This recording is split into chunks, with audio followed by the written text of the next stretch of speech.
Ja, het weer het westendag.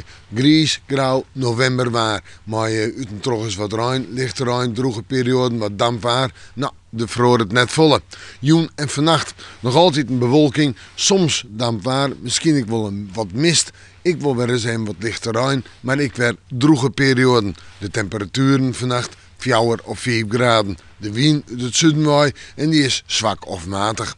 Ja, mooi. Ik net volle vroring. Die zin had het regen en we hadden mooi door een protte bewolking. Hoe gewoon bewolkt waar, steeds maar.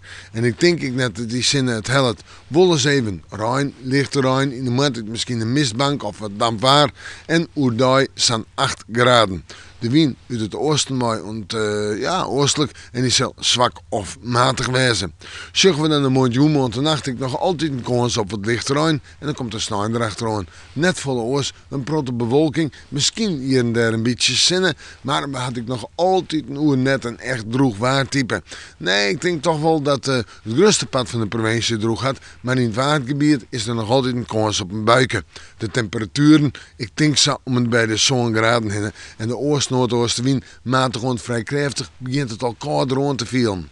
Manje, tiege, maage, een drietal dagen mooi, ja toch wel een protte bewolking. Maar ik is even ruim of lichte ruim, vooral op manje, tiege en maage is de kans op de eerste sneeuw, de winterse buien, in de nacht lichte frost en hoe die op maage maar 4 graden in de plus. En dan wordt het echt kouder, we moeten morgen maar weer even in het waarsje.